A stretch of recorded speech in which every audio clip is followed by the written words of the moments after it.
Hello and welcome to another episode of the Chaos Chronicles. I'm Jess, and we are back again with Haley. Hello, everyone. This is our last book episode for the Hunger Games. I know. First one. Yeah, I cannot wait to get into the ending because the ending is crazy. I know. It went so much longer than I remembered it being. Yes, everything after the games, I totally forgot any of that happened. Yeah. I feel like a lot, if you're not constantly rereading them, most people will forget it because it's not a part of the movie. Yeah, so this is going to be fun. Yes. So we are going to be going over chapter 24 through 27 today. Almost forgot. Before we begin, make sure that you're following us on all of our social media platforms. They are linked down below for you guys. There's also an email address down there. So if you want to say hi or whatever, give us opinions about something, feel free to send us an email. All right, chapter 24. It took Katniss a while to explain the situation to Peeta for him to fully understand what had happened. When Foxface took from the cornucopia, she took just enough food to survive, but not enough that someone would notice, and she wouldn't question if the berries were safe if they were gathering them to eat them also. Peeta is shocked that she found them. It doesn't seem fair for her to die somehow. If she didn't, they would have died. He really thought that they were the same ones that Katniss had picked, but luckily Katniss recognized the berries, and she calls them Nightlock. Peeta gathers them to get rid of them, but Katniss quickly stops him and puts a few in a pouch that she got from the District 1 boy. If they fooled Foxface, maybe they can also fool Cato. If he ends up chasing them, she could accidentally drop the pouch, and maybe he could pick it up and eat them, and then they'd be on their way back home. Peeta reminds her that Cato will know where they are now from the hovercraft and will be coming after them. They plan to eat while they can, so they start a fire. Katniss points out that Cato might not come. He might think that they were hunting Foxface, which means that Peeta would be healed and they're fighting together. They pack up after eating and try to decide on where to go next. Katniss wants to climb a tree, but Peeta objects, especially with his leg, and asks if they can just go back to the cave. Katniss doesn't want to, but thinks about all that has happened today. Peeta didn't ask for much, followed her instructions, and had been very nice to her when she hadn't been very nice to him. For the entire book, basically. Pretty much, yeah. From their first interaction. Yeah. Yeah. Haymitch has probably had it with her at this point, so she agrees that they can go back to the cave. Just as they leave, they toss more wood on the fire. It should go for a few more hours. They fill their bottles with water and climb back to the cave.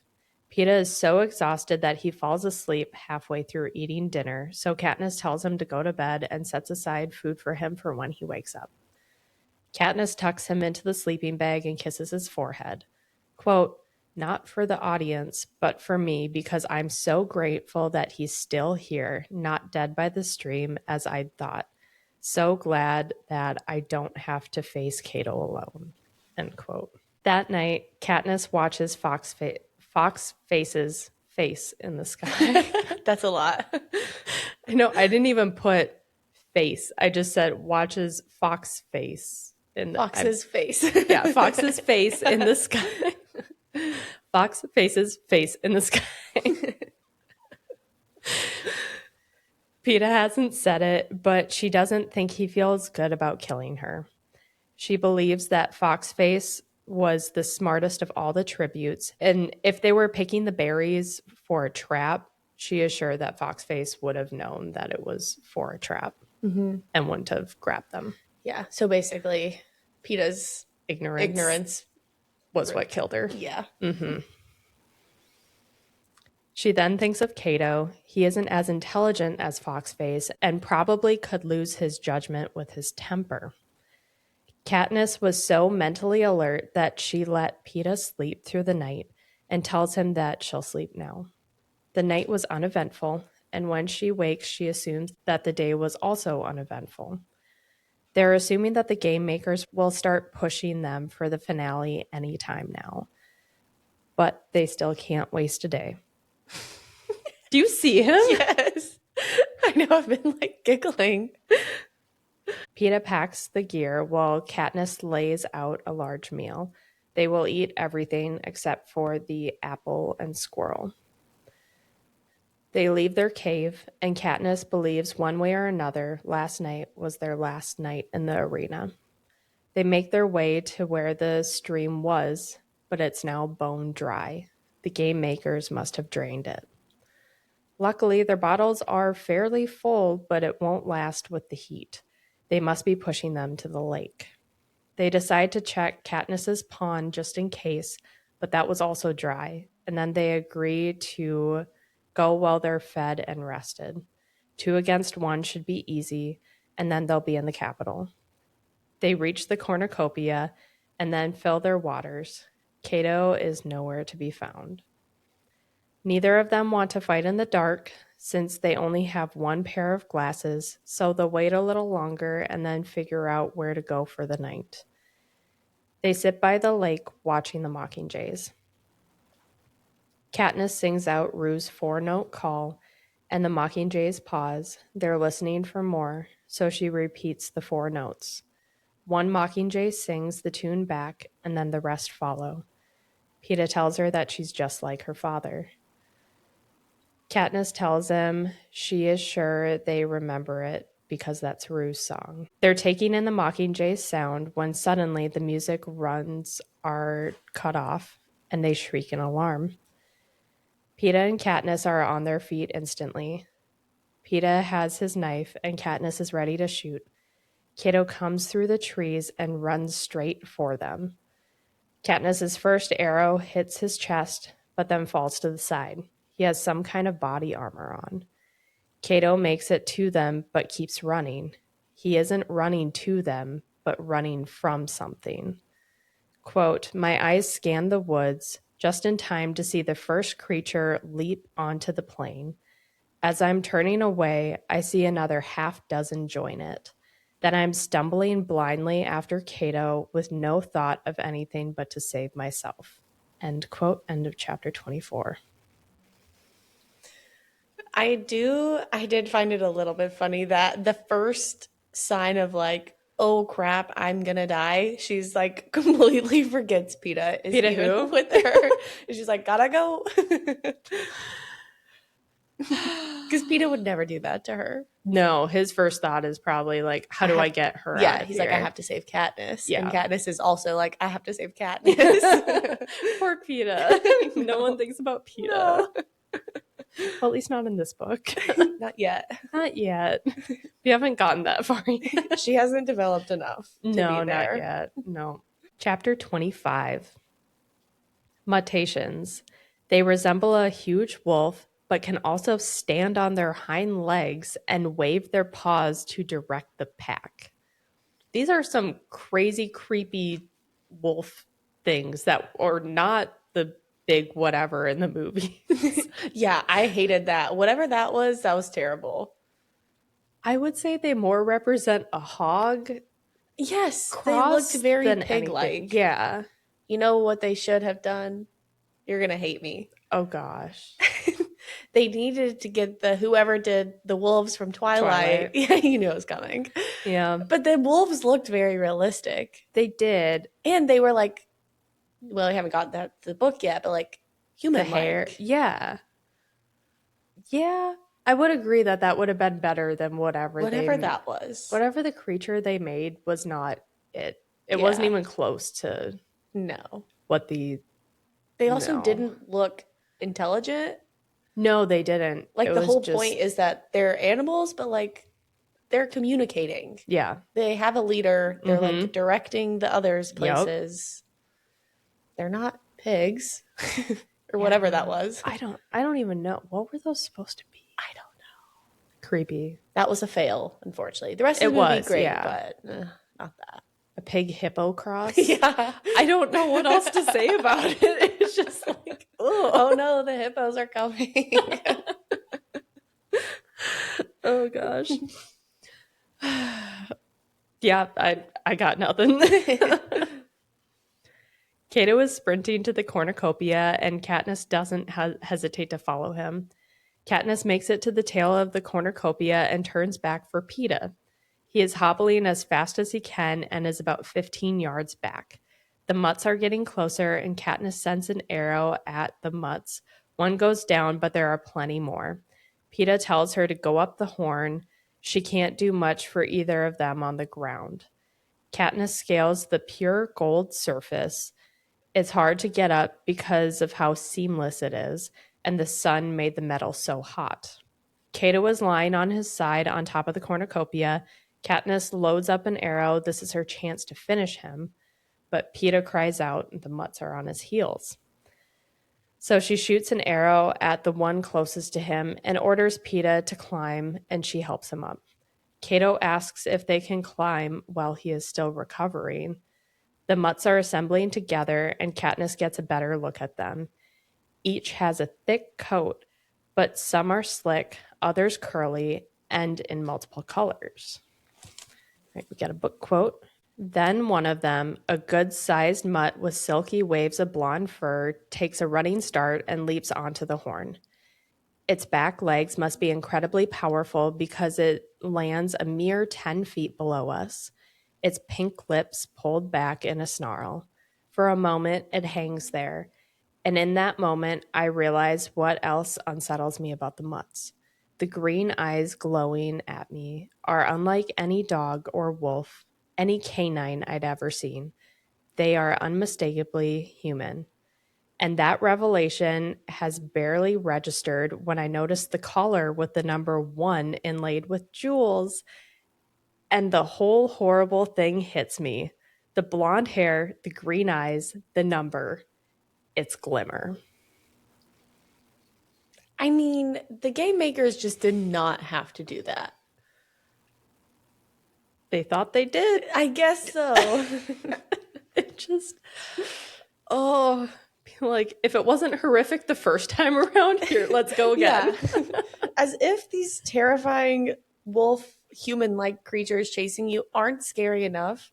Let's also make it all the people that you just watched or killed die. Because why not? Yeah. Yeah. For a fun little twist. Just fun. A shriek escapes my lips, and I'm having trouble holding the arrow in place. I have been waiting to fire, only too aware of my dwindling supply of arrows, waiting to see if the creatures can, in fact, climb.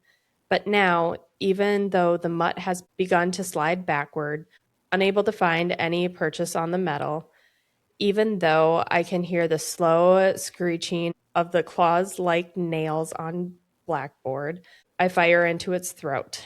Its body twitches and flops on the ground with a thud. Katniss, I can feel Peeta's grip on my arm. It's her, I get out. Who? Asks Peeta. My head snaps from side to side as I examine the pack, taking in the various sizes and colors. The small one with the red coat and amber eyes. Foxface. And there, the ashen hair and hazel eyes of the boy from District 9 who died as we struggled for the backpack. And worst of all, the smallest mutt with the dark, glossy fur, huge brown eyes, and a collar that reads 11 in woven straw.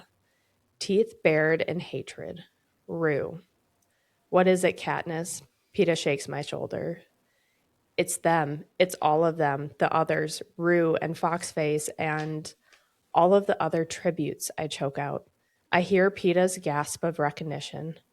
What did they do to them? You don't think those could be their real eyes?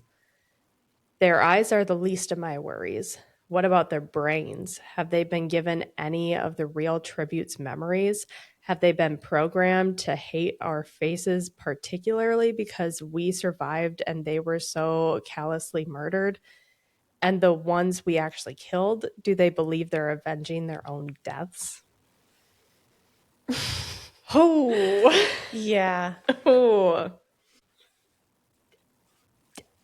Yeah. And we'll never know. We will never know the answer to that. Yeah.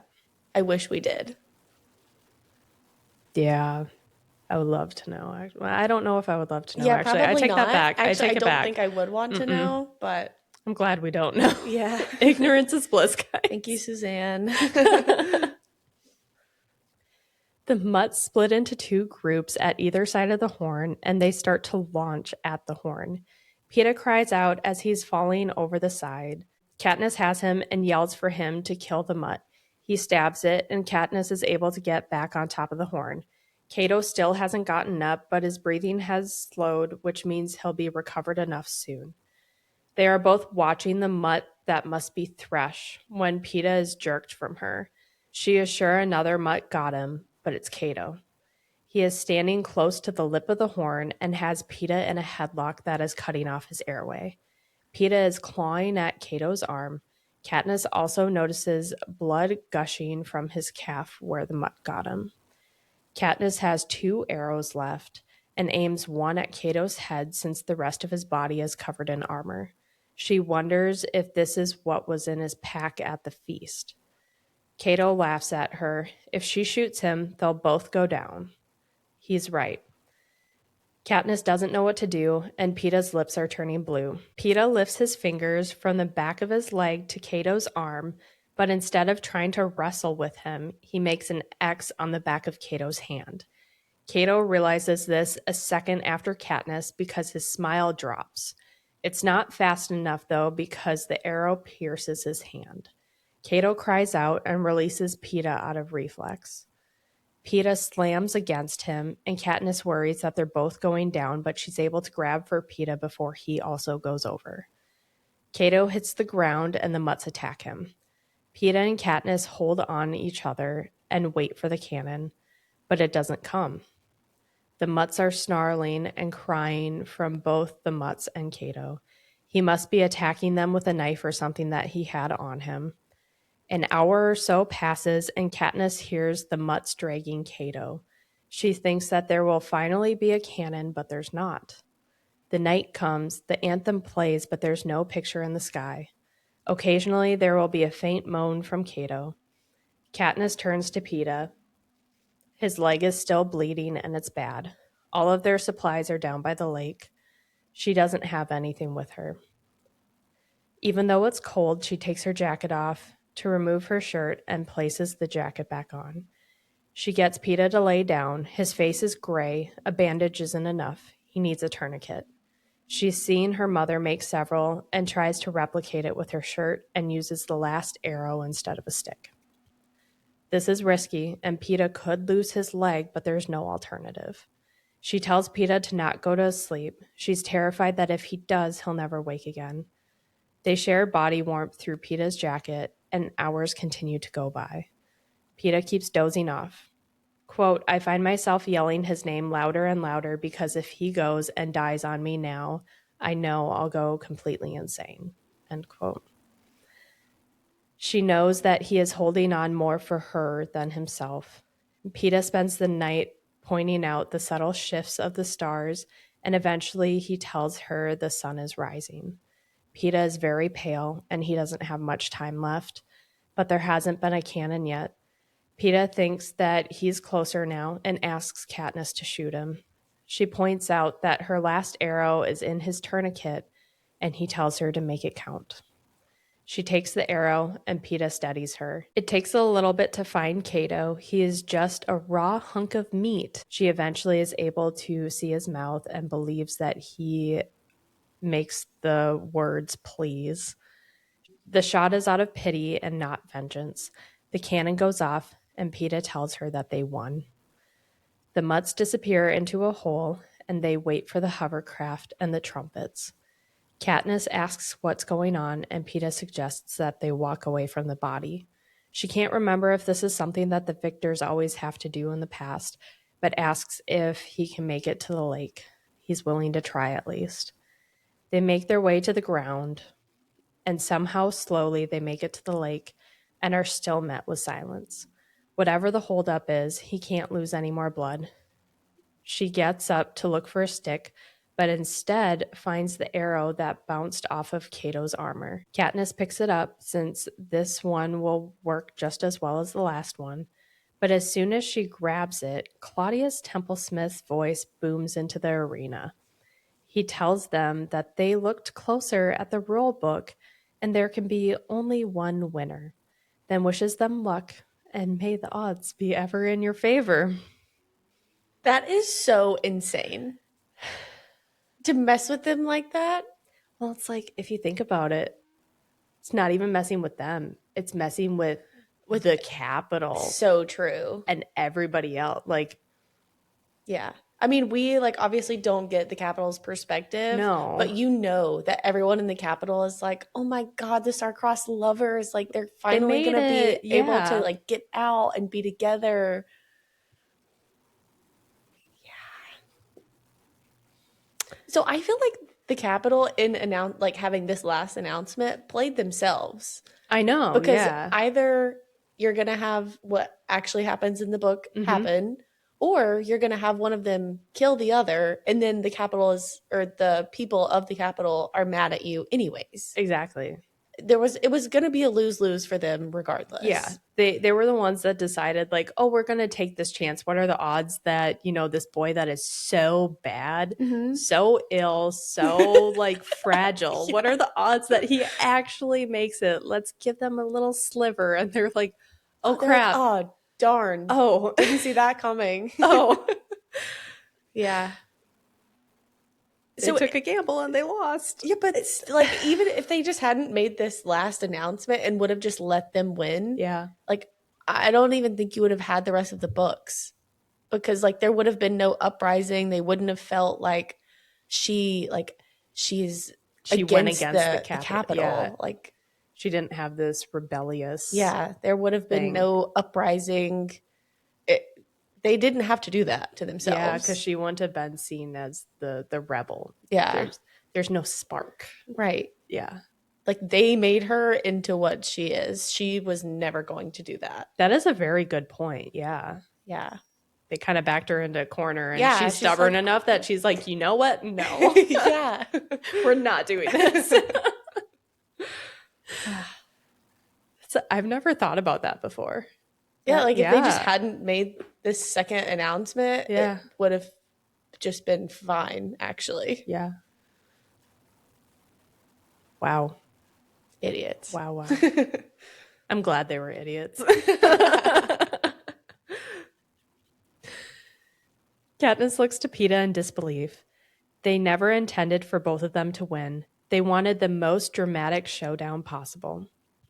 Peeta stands up and tells her it's not that surprising if you think about it.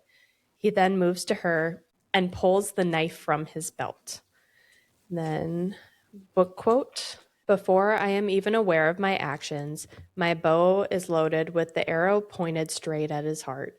Peeta raises his eyebrows, and I see the knife has already left his hands and is on the way to the lake where it splashes in the water. I drop my weapon and take a step back, my face burning in what can only be shame. Yet again, our point is proven. Both of them are only thinking about Katniss. Yes. Yes. "No," he says, "do it." Peeta limps toward me and thrusts the weapons back in my hands. "I can't," I say. "I won't." "Do it before they send those mutts back or something. I don't want to die like Cato," he says. "Then you shoot me," I say furiously, shoving the weapons back at him. "You shoot me and go home and live with it." And as I say it, I know death right here, right now, would be the easier of the two. "You know I can't," Peeta says, discarding the weapons. "Fine, I'll go first anyway." He leans down and rips the bandage off his leg, eliminating the final barrier between his blood and the earth.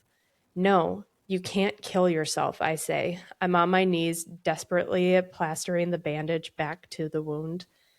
"Katniss," he says, "it's what I want."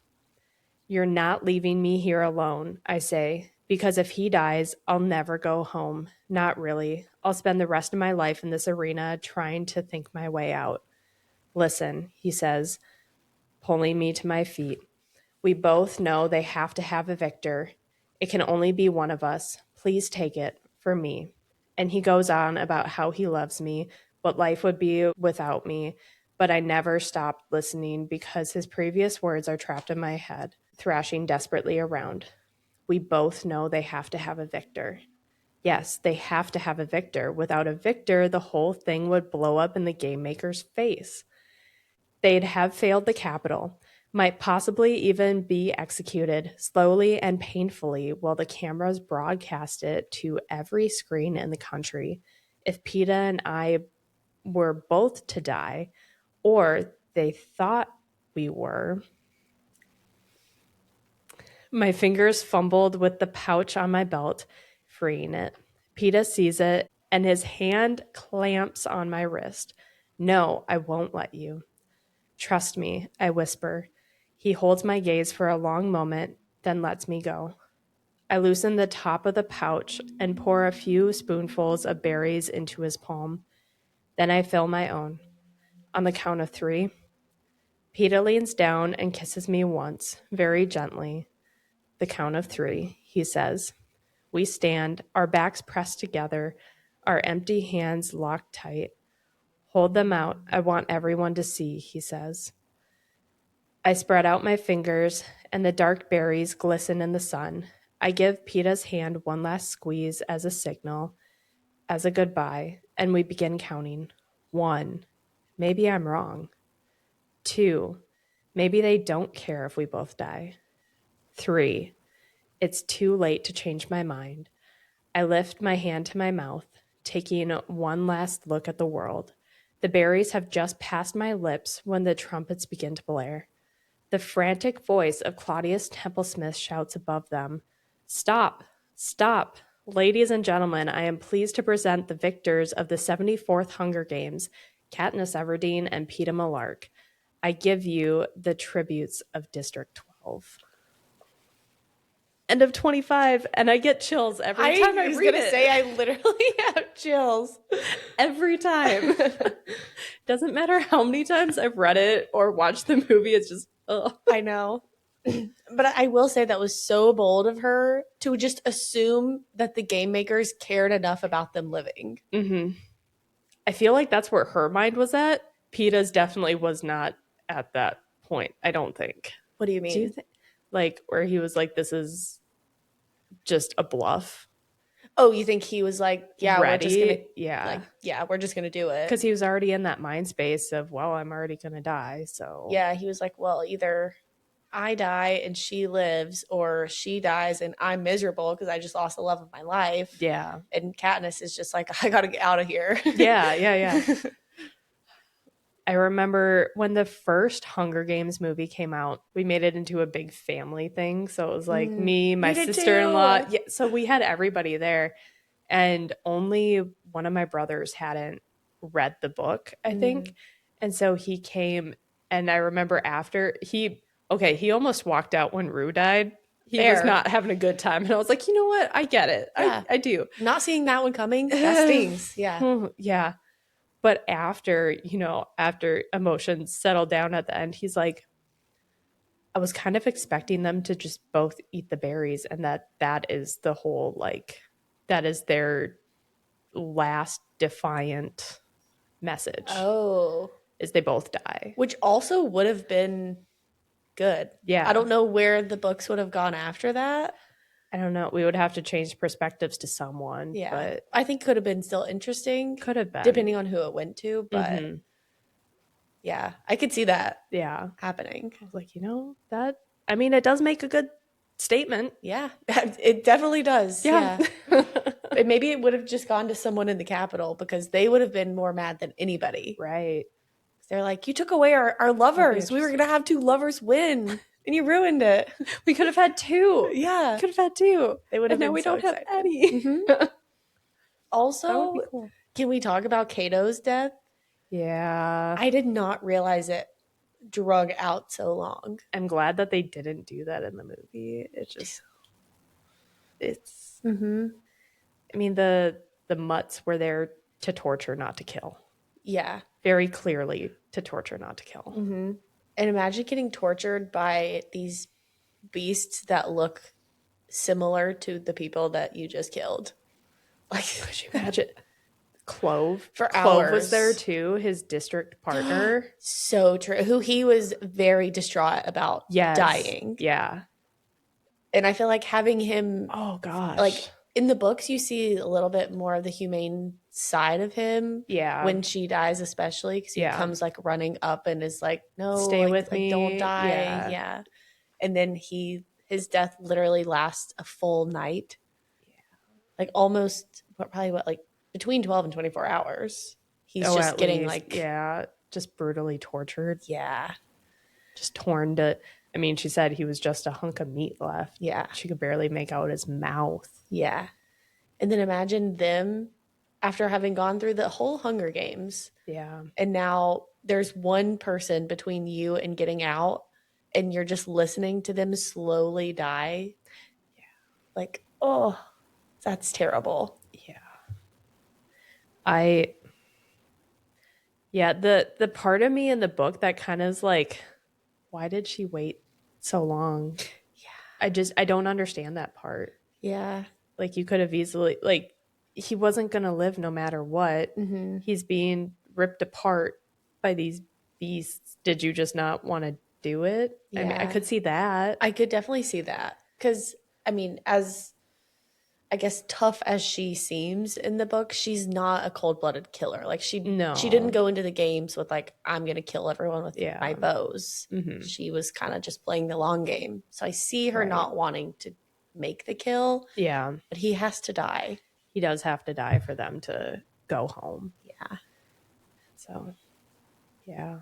I can see that hesitation maybe for an hour or two, but not a whole night. Yeah, an entire night of listening to him moan.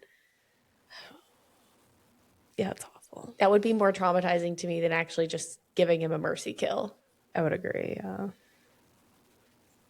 Both are awful. Yeah. Oh, gosh. It's a lose-lose. It is a lose-lose situation. Just really bad. Mm-hmm.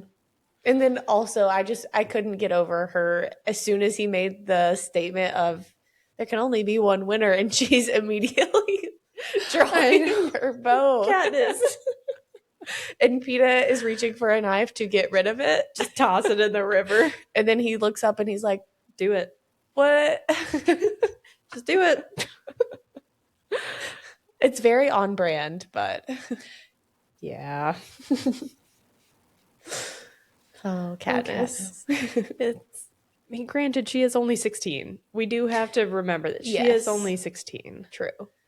Which is hard to remember because how old was Jennifer Lawrence in that movie? She looked older than 16, but I would say not significantly. Like, maybe I would believe she was, I don't know. She was 20. Okay. So she was 4 years older. Yeah. But still, I mean, a 16-year-old having to go through something this traumatic, I'll give her some grace. Yeah, that's not a fun time. Chapter 26. They both spit out the berries and flush their mouths out at the lake and collapse in each other's arms. Neither of them swallowed any. They would be dead by now if they did. They are now playing the audience live on the speakers. The Capitol crowd is roaring.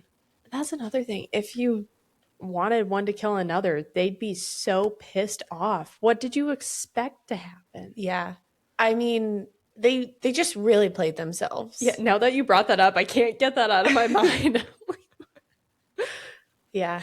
Like, they're so happy.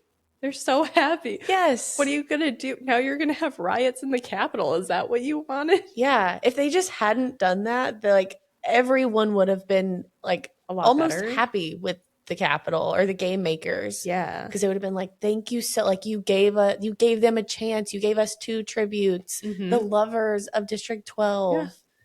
And then they made it to where they had to rebel. Like, you caused this you did this. Yeah. And I mean, in the movie, they make it out to be like it was Haymitch that brought it to the game makers. We don't know that. Yeah. We truly don't know that. Yeah. This could have just been like the game makers being like, hey. Like, wouldn't this be a fun twist? this would be pretty fun. The boy's not going to make it. Like, yeah. Yeah. And the fact that there were two Yeah. like two Cato sets. and Clove Yeah. and Katniss and Peeta. Yeah. Yep. Yeah, that was one thing that I definitely glossed over for so long, is that Cato and Clove were also. Yeah. That it was like the two like kind of like competing. Yeah. I mean, we know that Peeta and Katniss were the star-crossed lovers. What if they were doing the same thing? Which I feel like they kind of showed that maybe a little in the movie, or maybe it was him and Glimmer. I can't remember. It was him and Glimmer. It was, which I'm like, it would have been better to be him and Clove, because then it kind of could have been like, oh, which of the lovers will get it? Which one will get it? Yeah. But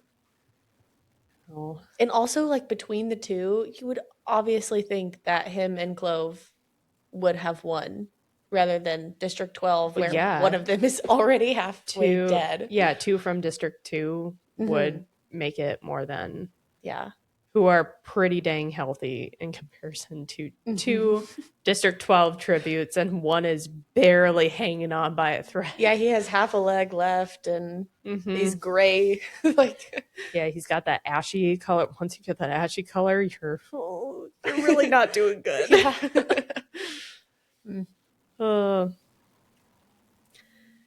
So a hovercraft appears and 2 ladders drop down, but she refuses to let go of Peeta, so they both stand on the first rung of the ladder. An electric current freezes them, which is probably good since Peeta won't be able to hang on for the whole ride. As soon as the door closes and the current stops, Peeta falls unconscious to the floor. Katniss is holding his jacket so hard that it's torn when they take him away. Doctors are already ready to operate on him. Katniss forgets that they're out of the games and sees the doctors as a threat, as another mutt there to kill him. She lunges for Peeta, but she is tossed into another room where she screams and pounds on the glass. Eventually, she slumps to the floor and is given orange juice. Her mouth waters, but she doesn't trust it. Katniss is able to watch the doctors work on Peeta, and she isn't sure, but she believes that his heart stopped twice. Katniss has always wondered why families would hang around when her mother or Prim were working on someone, and now she knew why. It's because you don't have a choice. While watching, she caught her reflection in the glass, her eyes wild, hair tangled. She looked rabid, feral, and mad. That's why everyone is keeping their distance from her. They land, and Peeta is taken out, but when she is left in the room, she starts thrashing against the wall again. Someone she thinks to be Effie comes toward her, and a needle jabs into her back. Then she goes unconscious. She wakes up with IVs in her that are hooked up to several things. She is naked and her whole body is clean. Her nails have been filed into ovals. She runs her fingers through her hair and freezes. She can hear out of the left ear now. Katniss is getting restless and then starts to panic when she realizes that there are restraints around her hips that prevent her from sitting up. The red-headed Avox comes in with a tray, and just seeing her calms Katniss down. She wants to ask her so many questions, but doesn't since she knows she's being closely monitored. The Avox places the tray on her lap and presses a button that puts Katniss into a sitting position and adjusts her pillows.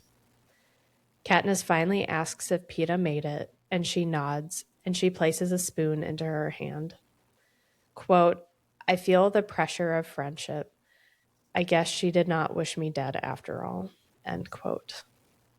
Katniss is relieved that Peeta made it. The Avox leaves, and then she turns to her food.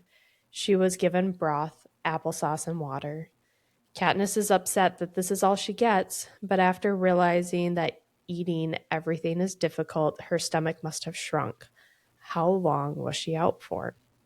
She ate much more than this without issue the last morning in the arena. There are normally a few days between the end of the games and presenting the victors. Cinna and Portia will be busy creating what they'll wear, and Haymitch and Effie will be planning the banquet for their sponsors, as well as reviewing the final interview questions. It's been so long since District 12 has had a victor, close to 30 years. They are probably in chaos organizing their homecoming. Katniss says close to 30 years, by the way. Wait, what do you mean? Do we know We don't know at this point when Haymitch won the games, correct?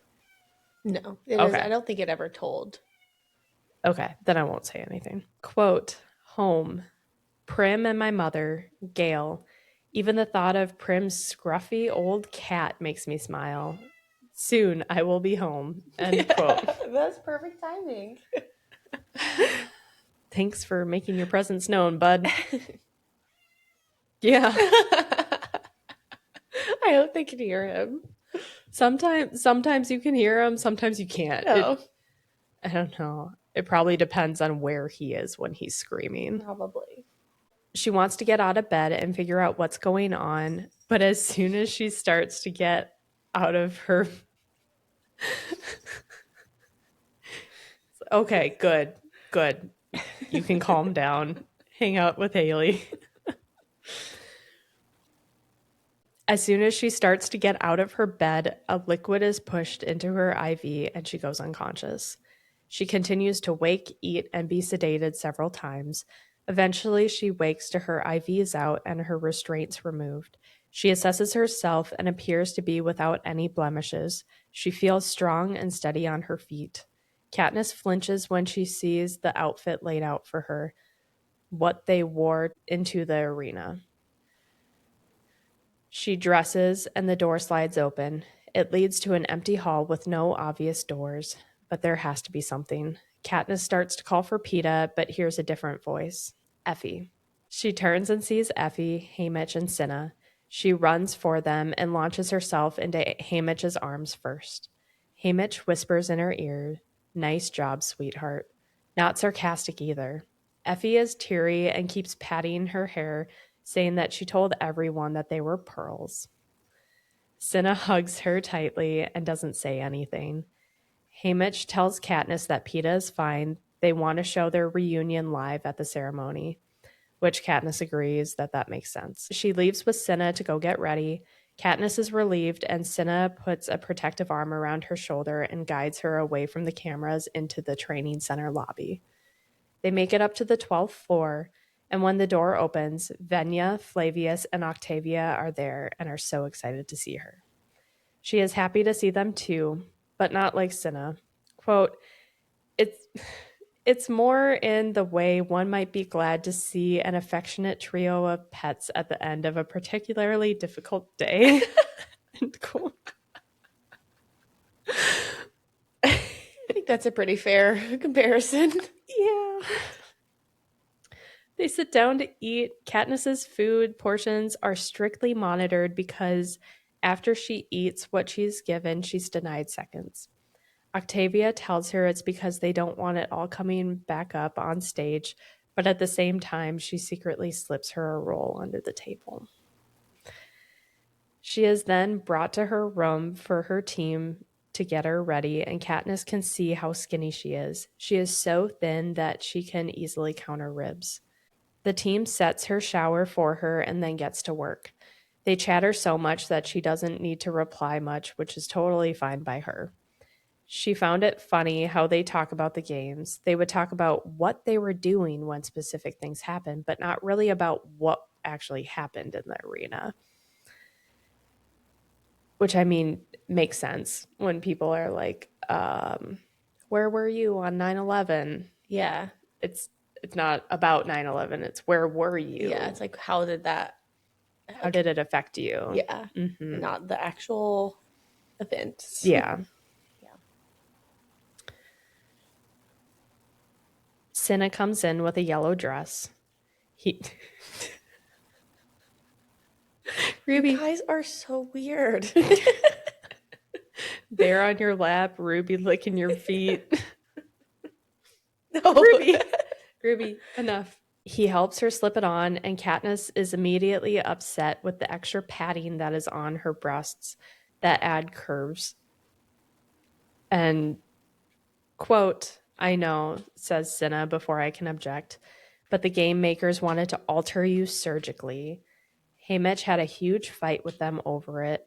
This was the compromise, end quote. After getting her shoes on, she looked into the mirror. She is still the girl on fire. The fabric is sheer and glows softly, giving the illusion of candlelight, which candlelight symbolizes hope and remembrance. Just a little tidbit there. Katniss tells Cinna that it's his best yet. She looks like a young, innocent, and harmless girl. She is shocked Cinna was able to pull it off. Quote, "This is a very calculated look. Nothing Cinna designs is arbitrary. I bite my lip trying to figure out his motivation." End quote. She thought that he was going to put her in something more sophisticated. He tells her that he thought Peeta would like this better. Immediately, she knows that it's not about Peeta, but the Capitol, the game makers, and the audience. This reminds her that the games aren't over yet, and his response was a warning of something that he can't tell her outright. Katniss and the team then make their way below stage. It's customary that the prep team is brought out first, then the escort, stylist, mentor, and finishing with the victor. And we have a book quote. "The rumbling of the crowd is loud, so I don't notice Haymitch until he touches my shoulder. I spring away, startled, still half in the arena, I guess. Easy, just me. Let's have a look at you," Haymitch says. I hold out my arms and turn once. Good enough. It's not much of a compliment. But what? I say.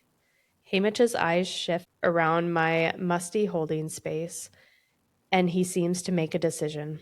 But nothing. How about a hug for luck?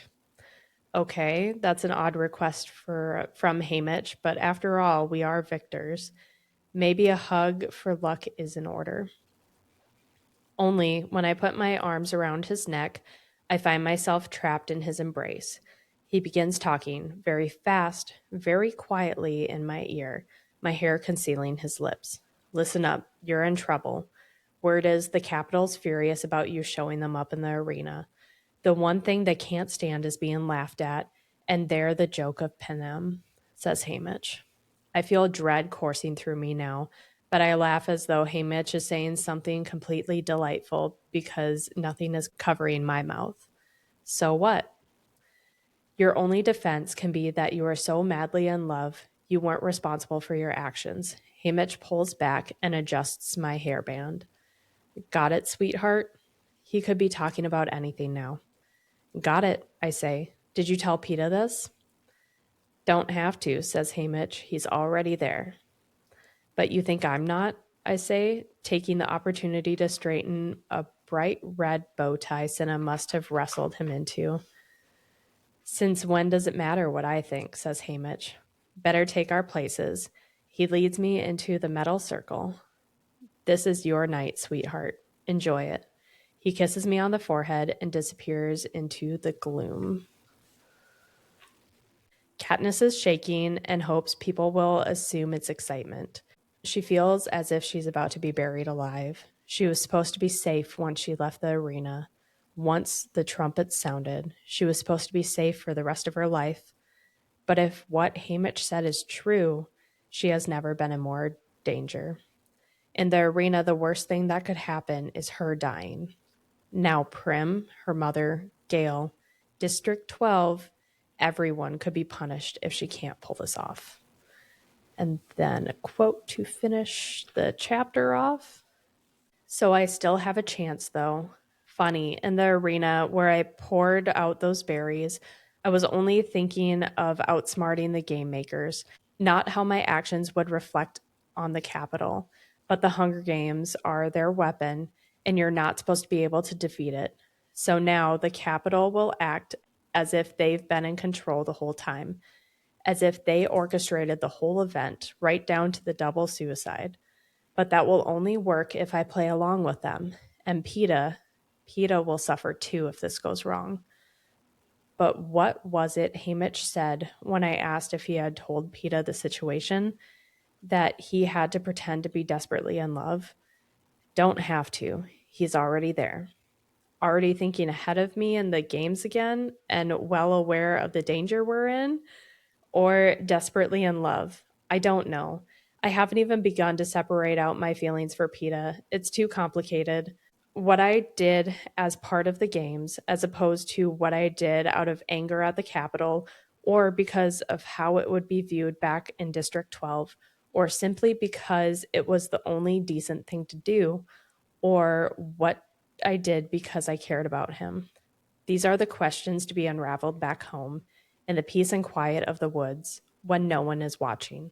Not here with every eye upon me, but I won't have the luxury for who knows how long. And right now, the most dangerous part of the Hunger Games is about to begin.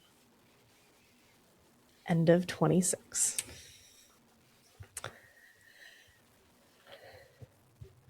Whoa. That's a lot. Yeah. It's a lot. Also, how does she not know? I mean, she's 16. Yeah. And has never thought about anything other than survival. It's true. It's true. That's my only explanation, and I don't even know if that's enough of an explanation. Oh, Katniss. Katniss. Poor Peeta. Yeah. He's already there. He's been there for a long time. Yep. Katniss is like, we're just making all of it up. And he's like, not. When? He's not. Yeah. Not at all. Not ever. Final chapter. The anthem plays and Caesar greets the crowd. Katniss wonders if he knows how important this is, but he must and will want to help. Her team slowly starts going out, and it dawns on her that the reason behind her dress, Cinna must have known and wanted her to be as girlish and innocent as possible. The applause that Haymitch receives goes on for at least 5 minutes. After all, this is a first. He managed to keep both of his tributes alive. Then she is being lifted onto the stage, and Peeta is just a few yards away. He is clean, healthy, beautiful, and hardly recognizable, but his smile is the same. She takes a couple steps and flings herself into his arms. He staggers back, and she realizes the metal cane in his hands.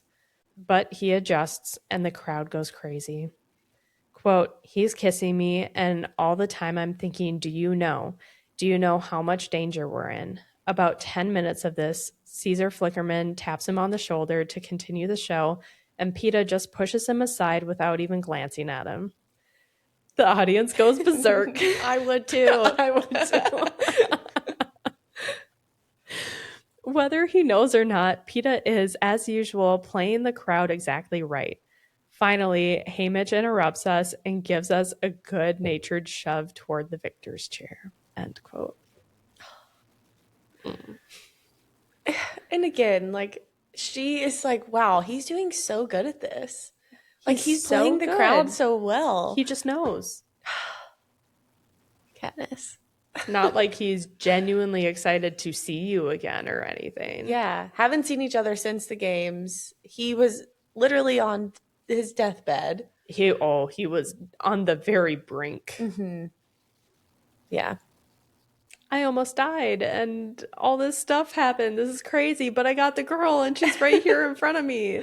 And Katniss is like, oh, he's so good at like pretending that he likes me or something. I know. It's just he's so good. Yeah. Oh, Katniss. Just yeah. Normally there is just one chair for the victor, but this year there is a plush red velvet couch big enough for both of them to sit on. Katniss sits so close she's basically in Peeta's lap, but one look at Haymitch and she knows that it's not enough. So she takes off her shoes, tucks her feet up, and rests her head on Peeta's shoulder. He automatically puts his arm around her, and it feels like they're back in the cave. Peeta is also wearing the same yellow material and a shirt and long black pants. Caesar makes a couple of jokes, and then the show starts. This portion will last 3 hours and is mandatory viewing. They will watch all of their fellow tributes die. Katniss wants to run. Yeah. I would. Yeah. Yeah. I mean, you just lived through it. Like, how many days ago was this now? Like 2 days? I mean, we don't even know how many days because she's been out. True. But, like, she hasn't even been awake for the time. No. Like, she just got out of the arena, was then put into, like, a very hard sleep medicine, and now she's immediately going to have to watch everything happen again. Exactly. From a different angle than she saw it the first time. Yeah. Now it's not in your point of view, but it's look at all these other camera angles that we got for everybody. Yeah. You get to watch yourself kill someone. Yeah. How exciting. So exciting. Wow. I hope they give them a therapist. Unfortunately, they don't. Nope. Psych. But they should. Katniss wants to run and wonders how the other victors did this alone. She thinks back on prior years and remembers that they will occasionally pan to the victors' reactions to certain parts. Some would triumph, but most seem stunned. Yeah. I mean, yeah. They're in shock. Each year, they will edit the weeks into 3 hours and make it into a story. And this year, they are telling a love story. Katniss is relieved as this will help support her crazy in love act with the berries. They cover pre-arena events, and then once in the arena, they cover the bloodbath, and she finally sees what the audience saw. Peeta misled the careers with Katniss. He stayed awake under the tracker jackers that night, fought Cato so she could escape, and even whispered her name in his sleep when he was in the mud bank. Poor Peeta. I am so glad, though, that they included that, because we obviously don't get his point of view. Yeah, but none we at at least all. learn like what he was actually doing with the careers, like confirmed. Like we already knew basically that's what he was doing. But confirmed reason, like, yeah, we needed confirmation that he was actually doing something good. Yes. I wasn't surprised, but I was glad to get that. Yes, that is a good little tidbit. Katniss, on the other hand, seemed heartless until she found Rue. They played her full death from the attempted rescue to the song. She notices that they did take the part out where she covered Rue in flowers, because even that could be seen as rebellious. They then played the rule change and how she screamed Peeta's name and immediately covered her mouth. She definitely made up for the earlier indifference by finding him, helping him, and going to the feast and kissing him. Then Cato's death and the moment with the berries. The audience hushes one another as they announce their victory, and then Katniss pounding on the door in the hovercraft screaming after Peeta as doctors revive him. Katniss believes that this was her best moment. The anthem plays again, and they rise as President Snow comes on the stage with a young girl carrying a cushion with a crown. The crowd is clearly confused since there is only one crown. President Snow twists it, and it separates into two. He places the first on Peeta with a smile. Quote, "He's still smiling when he settles the second on my head, but his eyes, just inches from mine, are as unforgiving as a snake. That's when I know that even though both of us would have eaten those berries, I am to blame for having the idea. I'm the instigator. I'm the one to be punished." End quote. They bow, and Caesar finally closes out the night, reminding everyone for the final interviews tomorrow. Peeta and Katniss are brought to the president's mansion for their victory banquet. It's less about food and more about meeting everyone like officials and sponsors. Katniss does her best to laugh, thank people, and continue to smile for pictures, all while never letting go of Peeta's hand. They are finally getting back to the tribute center, and the sun is rising. Katniss hopes that they can finally talk alone, but Haymitch sends Peeta off with Portia for a fitting for tomorrow, and then brings Katniss to her room. He explains that there is plenty of time for them to talk at home. She needs to sleep now. They'll be back on at 2. After a few hours of tossing and turning, she decides to venture out, and she goes to the roof to find it empty and the city quiet below. She heads back to bed for a while before deciding to go directly to Peeta's room, but the knob to her door is locked from the outside. She suspects Haymitch is behind it, but the Capitol could be behind it also, monitoring her. Quote, "This feels like I've been imprisoned for a crime and I'm awaiting sentencing," end quote. She gets back in bed and pretends to be asleep until Effie comes to get her for another big, big, big day.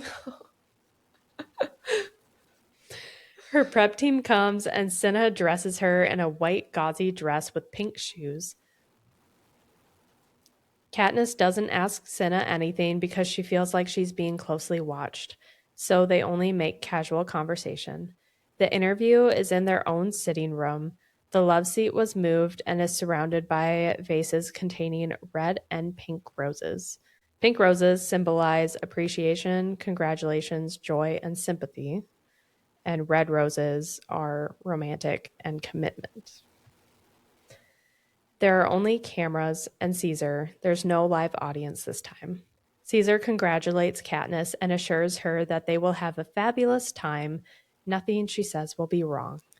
She thinks to herself, if only that were true. The president might be planning an accident for her this very moment. Peeta comes over wearing red and white. He pulls her to the side. Haymitch has been keeping them apart. He barely gets to see her.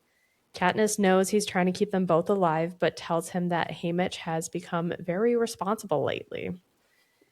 Peeta assures her after this they get to go home where he can't watch them all the time.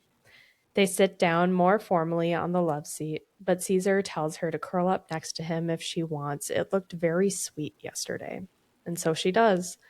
Someone counts backward and then they're live. Caesar and Peeta make easy banter, and Katniss speaks as little as possible, focuses mostly on smiling.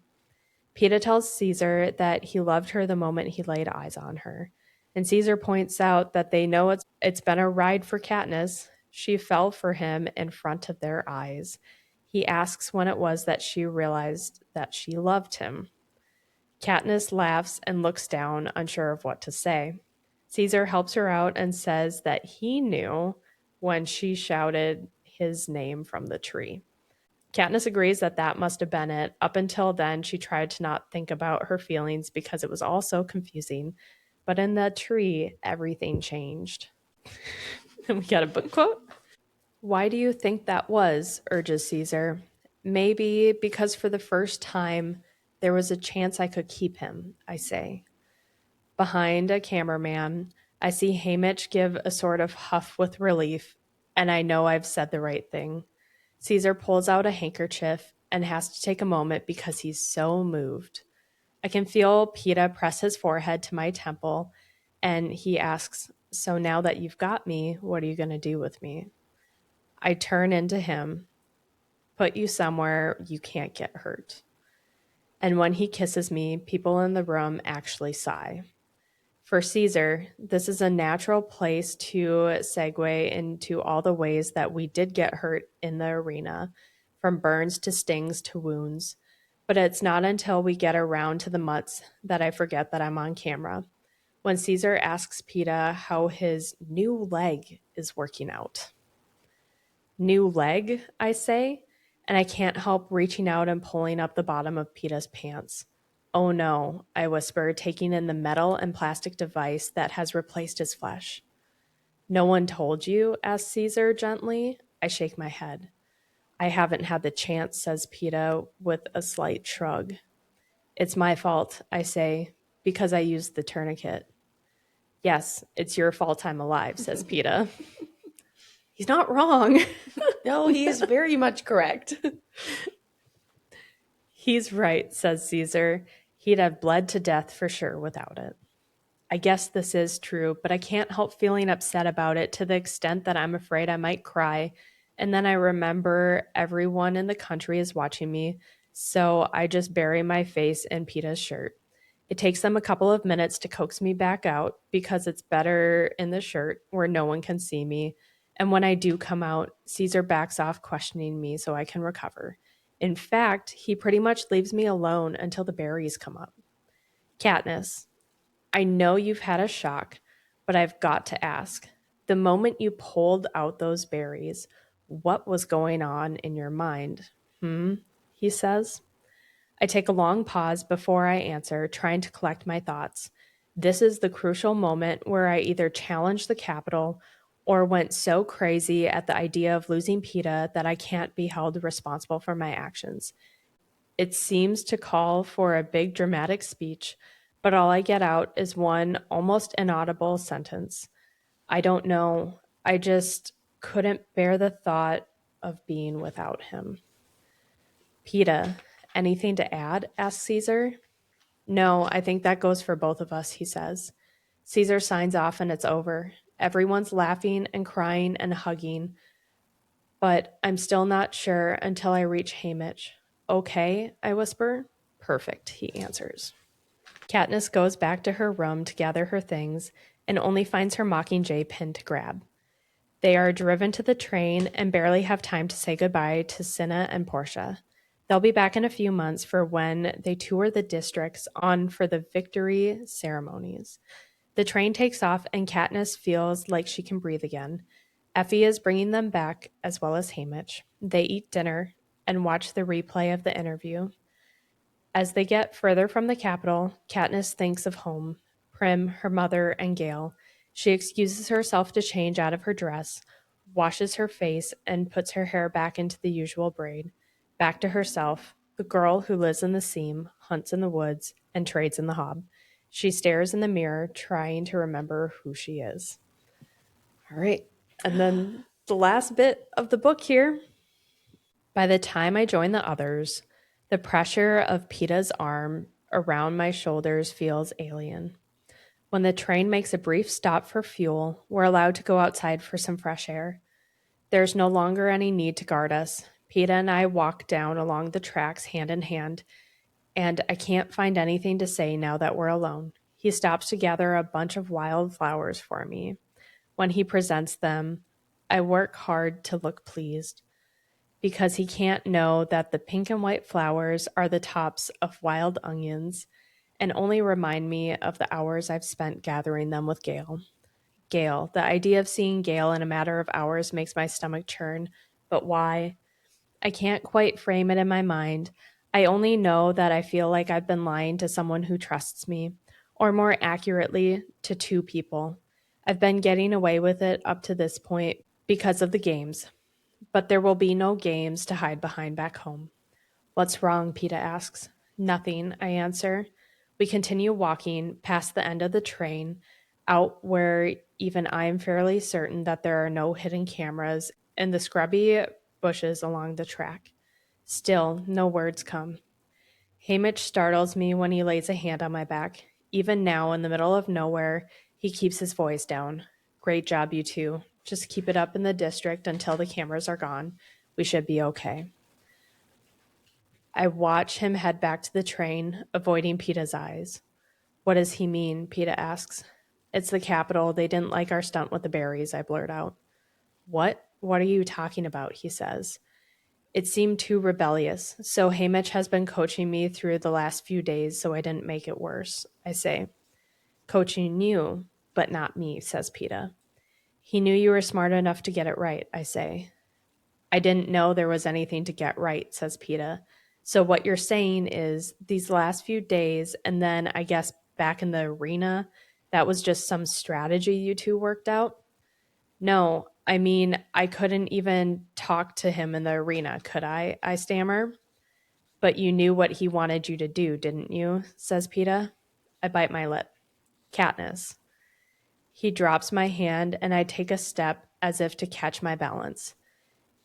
It was all for the games, Peeta says. How you acted. Not all of it, I say, tightly holding onto my flowers. Then how much? No, forget that. I guess the real question is what's going to be left when we get home, he says.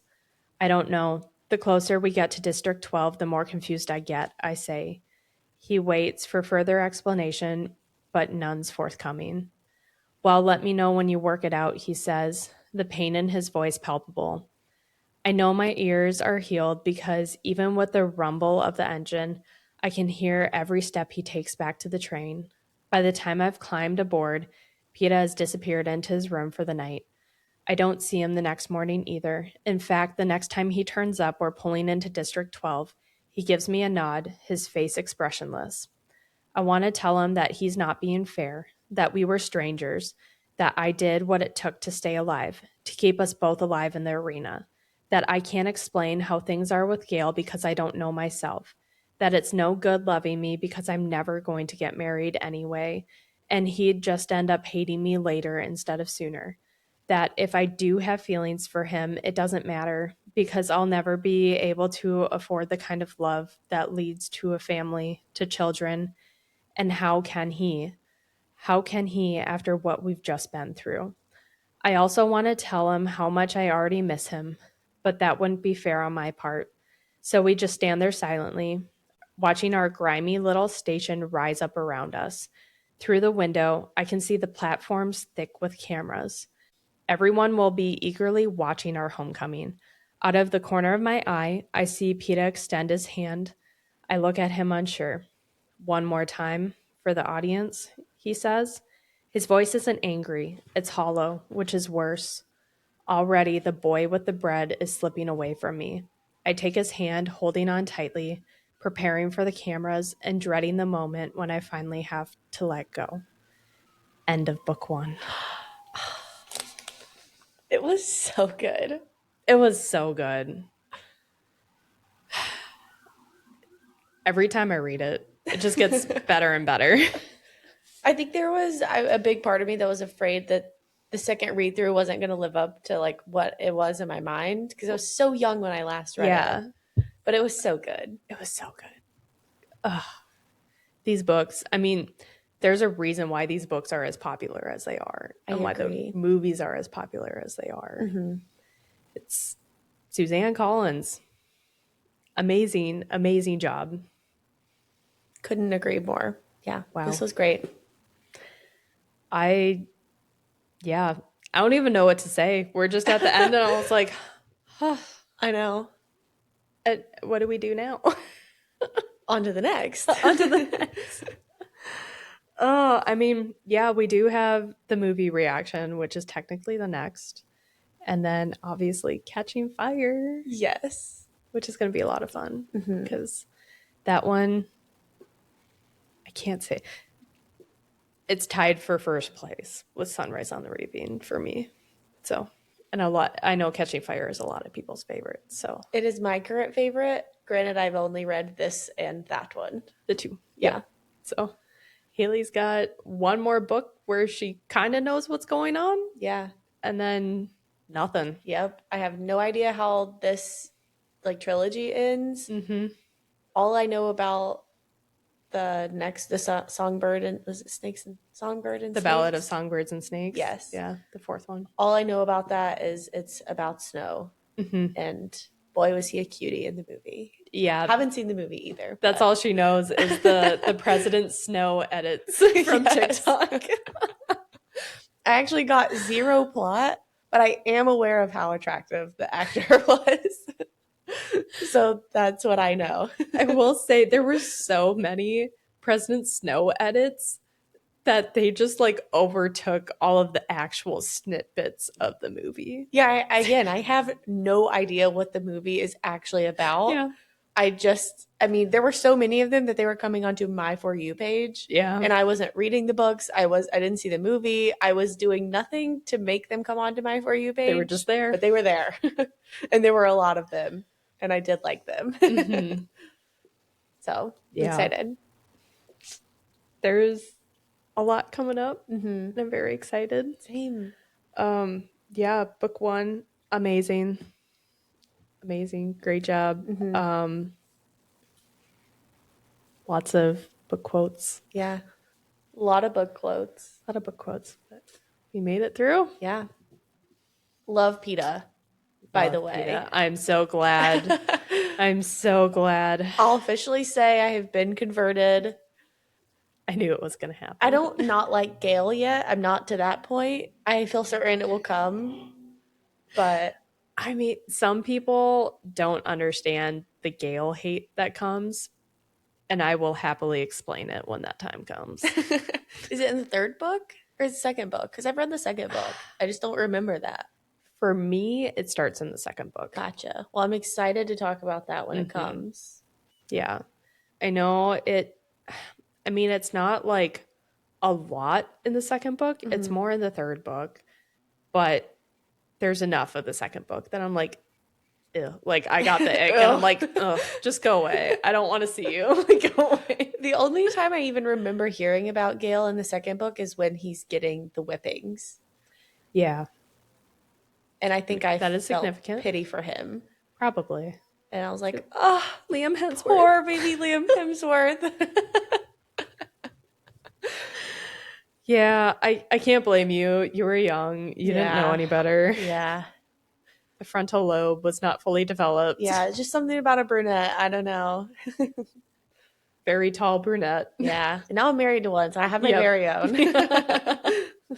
Yes, you do.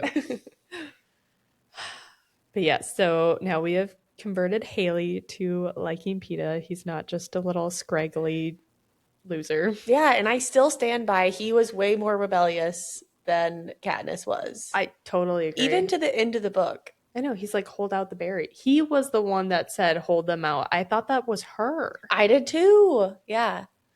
So he was keeping up. Yeah. Dare I say he was ahead. He was. I wish we could get a chapter in his mind. Yes. Of just like how he did what was he thinking during the whole games. Mm-hmm. I feel certain it was, how do I get Katniss to win? Like, she has to survive. She has to make it out. Mm-hmm. What can I do? And I feel like she did give us just a little bit through like telling what his goals were, what he did with the careers. Yeah. Yeah. I know. I want everything. Tell me everything. I need to know all of it. But yeah, that's the end of the Hunger Games, book 1. Thanks for hanging out with us, and we will see you next time for our movie reaction. Yes. Can't wait. Yes.